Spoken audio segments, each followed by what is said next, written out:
Hello to all my fans. How are y'all doing? Good. I hope you're doing well. This is my second video. I don't really plan anything when I do these videos. I just want to be me, and I want to let you all know about what I'm thinking in hopes that somehow I can help your day. So, I want to first thank my sponsors. I don't know who they are, but I do want to thank them for everything they've done for me to make this video happen. YouTube, you know what you've done. My heart, my soul, my love to everything you've done. I appreciate it to allow me to be able to share my message to everyone in the world. Thank you. To my 3 subscription holders, you know who you are. You keep me alive. You keep this going. So let's see, what should we talk about today? Well, let's talk about 2021. Now, this year has been a tough one for all of us. I mean, we all know what happened with COVID. Everything got shut down. The China virus came in, shut down everything. Many people unfortunately passed away, got sick and died. Our president wasn't sending us clear messages, which made things much more confusing. I don't want to get into that, but it was a scary time. Then we had George Floyd and the protest for Black Lives Matters. And yes, I can say that Black lives do matter. And then of course we had the politics, the president election, then the storming of the Capitol, and it just kept going on and on. Although that was in 2021, but I kind of consider that's pretty much 2020. So I'm just going to throw that into 2020. So anyway, it was a bad year. But you know what? I've had a worse year than 2020. And I want to tell you a little bit about my year that I had in hopes that it will help you have more perspective in your life. It was 1989. That was the year that I will never forget. When I was 16 years old at that time, I know I'm dating myself, but I was like everyone else. I wasn't in a wheelchair. I wasn't a quadriplegic. I was able to walk, run, play sports, enjoy life, never having to think about the challenge every day that I face now. And it's a year that was very turbulent because it was some of my best and most fondest memories of being able to walk and enjoy life. But then it was some of my darkest memories. And I'd like to touch base with you on what those memories were. Now, again, I'm just speaking from the heart. I don't organize or prepare anything, so please bear with me if I ramble. But I think this is healthy for me to talk to you because I'm letting out some of my feelings that sometimes I close in.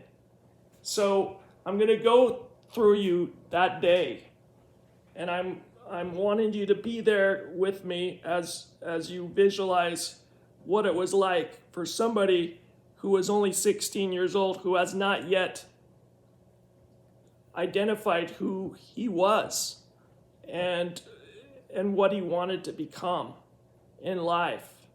So anyway, to go back 30 plus years ago, I was invited to go down to Lake Powell with my friends and his family. This was June 28th, 1989. The Lake Powell trip was going to be 8 days long, and I was very excited about being able to go down with my friend and his family, because I knew that this was going to be the experience of a lifetime. My friend's family had the resources to purchase a brand new Cobalt water ski boat, which I enjoyed water skiing, one of my favorite activities. The family also purchased a houseboat with wave runners that we would be able to use whenever we wanted. We went down together with his family, and there were 2 other families there as well. And to fast forward, on the second day of the trip, after cliff jumping off 50-foot high cliffs, we decided to go back to the houseboat to eat lunch. And as I was eating lunch with my friend, his 2 parents, and his brother, a big gust of wind came out of nowhere and blew a rubber raft from the top of the houseboat into the lake. The father responded by saying, "Go out and get the rafts. Go out and get the rafts." So I decided to retrieve the raft. So I stood up tall, not knowing that was going to be my last, and I stepped off the houseboat onto the warm, sandy beach. And I remember gazing out to the rubber raft, and I knew that I needed to hurry. And I was a competitive swimmer prior to my accident. I swam competitively since the age of 6. My brother and sister were both collegiate type swimmers, so it was in the blood. And so I felt like I could go and get those rafts. So I decided to run really fast. And then when the water got up to my ankles, then got up to my knees, and then got up to my thighs, I did a racing style dive, dove into the water, and I hit a sandbar. And immediately my body, with all the force that I was diving, doing the racing dive, came to a complete halt. And I blacked out for a few seconds, and I awoke face first in the water, unable to move anything at all.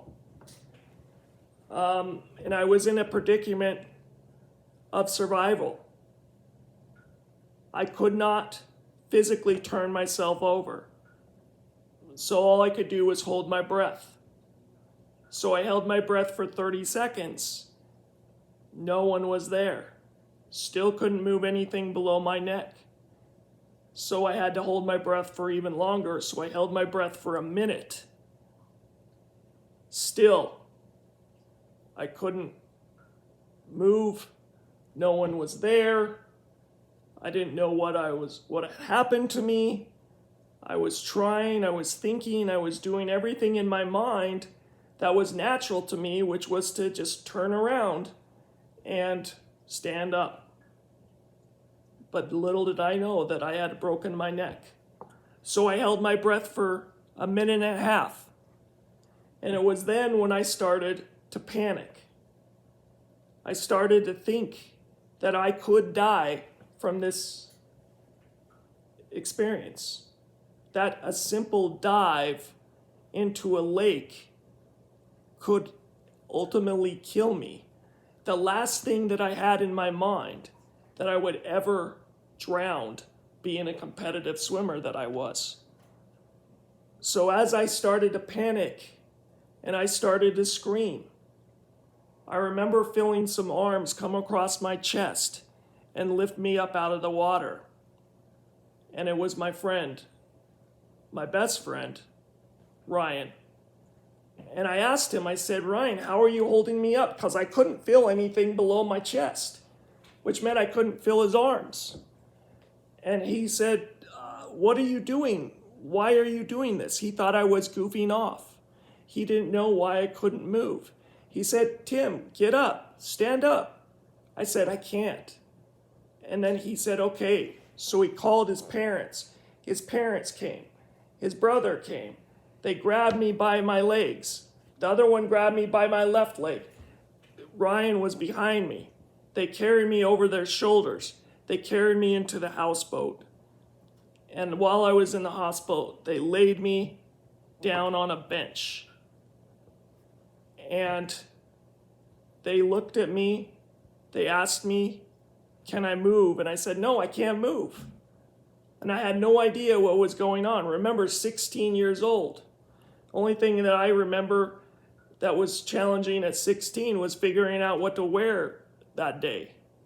So anyway, they decided to call the paramedics. So the paramedics came by boat, and they came to the houseboat. They looked at me. They got a sharp nail of some kind, like what you'd find on the end of a needle. And this was, of course, after they put me into a backboard. And they said, can you feel this? And they touched my foot. Said, no, I can't. Then they went up to my knees, and I said, no, I can't feel that. And then up to my hips, and I said, nope. Up to my stomach, nope. Finally, they got up to my shoulders, and I said, ow, because I could feel my shoulders. So they knew that I was in a serious situation. But again, I don't know if it's something about the way they handled things back in '89. They just didn't want to shock me. But still, no one was telling me what was wrong with me, and I had no idea. I honestly thought that even if I was going to the hospital, I was going to be back that next day with my friends and finish up the trip. That's how confused and lost I was at that time, and mostly in shock. So anyway, they decided to fly me by helicopter to the University of Utah Hospital. Now this was a exciting thing for me, actually. I always joke about it because I thought, I've never been in a helicopter, and I thought that was pretty cool that they actually could land a helicopter on the beach. Now this was back in '89, this was when helicopters were barely invented, I guess. That's kind of a joke, but you don't have to laugh. I know I'm getting really serious here, sorry. So anyway, they get me into the helicopter, and I had no pain, which was super, super weird. You would think breaking your neck, you would have all kinds of excruciating pain. But I didn't have any pain. Nothing. All I knew is I was flat on my back, in a neck brace, on a backboard, in a helicopter, flying, 10,000 feet, going towards Salt Lake City, Utah, to University of Utah Hospital, which, by the way, I've never broken a bone in my body before this. Nothing. I dislocated my pinky. I remember that, and I was a big baby, and I cried and cried and cried. I still had not cried, shed a tear. Again, I thought, being 16 years old, being athletic, being a competitive swimmer, having my whole life ahead of me, I basically just thought that I would get over this. I would get back down to Lake Powell and compete and enjoy my life, live my life to the fullest. Take for granted, the ability to run and to jump and to move my hands and to raise my arms above my head. and to, you know, sorry, I don't want to get too graphic, but even to jack off, man. You know, seriously, man, I took all that for granted. So anyway, I fly into the hospital. All these emergency workers came up to my gurney, which was on wheels, and they rushed me into the hospital, to the ER. Again, they did another test. I still couldn't feel anything. I couldn't move anything. So they took me into radiology. They put me into an MRI machine. I remember hearing the knocks.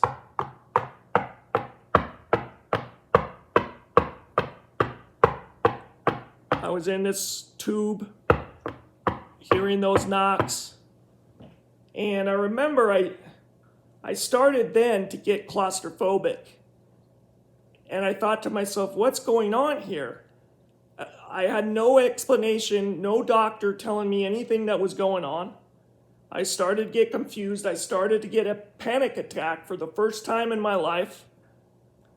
And then I thought, maybe this is more serious than it is. And when I got back into my hospital room in the ER, I remember a doctor talking to a woman who I recognized her voice. It was my mother. And he told her, he said, I'm looking at this x-ray, Mrs. Daines, and I want to tell you, I've never seen, in all my years as a radiologist, I've never seen a nastier break of the neck than your son. And I was like, whoa. Then, finally, the doctor came up to my hospital bedside. I'll never forget these words. He said, Tim, you have broken your neck. You have bruised and scraped the C3, C4, and C5 vertebrae. And you're going to be paralyzed from the chest down. Tim, this is a serious injury. We're going to have to take you into emergency surgery and surgically place a metal plate in your neck. There is a 50% chance that you will not survive that surgery. That's what I was told. I didn't have a choice. I had no time to process. All I knew is that I was in for the most difficult challenge that really I could ever imagine or anyone else can imagine at that time. Probably the most difficult challenge that our family ever experienced. 16 years old, paralyzed from the chest down. So they took me into surgery. It was a 5 to 6 hour surgery. Of course, my mom was panicked. She had called my sister Tracy, who was in Moscow, Idaho, with her husband, who was going to law school. She got in her car, came down, was there before I even woke up, because that's the way my sister is. And then my brother was on a mission, so he wasn't able to be there and communicate. And my father, he was there as well, of course. And when I woke up, I saw my mom and dad, and I saw my sister, and they were happy that I made it. But I didn't want to accept what had happened to me. And of course, I wanted to walk, and I wanted to do anything I could in my power to walk. But little did I know that I had surmountable challenges in my journey towards independence. These are challenges that, when I look back at that time, and I feel inside of me like I really have closed this off inside of me. So it's hard for me to even think about it, because it was such a scary, horrific time to have to experience that. Now, I have experienced things similar since, but nowhere near that time of my life. Because now I'm 30 years post, I've been able to accept my challenges and move forward and make the best of my life. I got I have a normal or near normal life, and I've accomplished a great thing in my life, and that's been able to become independent. And I don't take that for granted any day of my life. But prior to that, I had no idea where I was or how I was going to be able to deal with this. And I'm going to wrap this up, but I wanted to tell you a little bit about the first part of my experience. And later I'll get into what I experienced in the hospital. And I'll tell you more about how that affected me and my family, and some of the ways that I processed going through that. But when you think about 2020 and how horrible it's been, and the challenges that we've faced in a society, I want you to be appreciative of some of the gifts that you have, that you still have. You know, your family, your loved ones, your friends, but just being able to simply move your hands, being able to walk, being able to turn by yourself, you know, being able to hike mountains, ski, enjoy, swim, just do all those activities. Appreciate that. Appreciate those gifts. And that's my message to you today. Thank you, and I love you.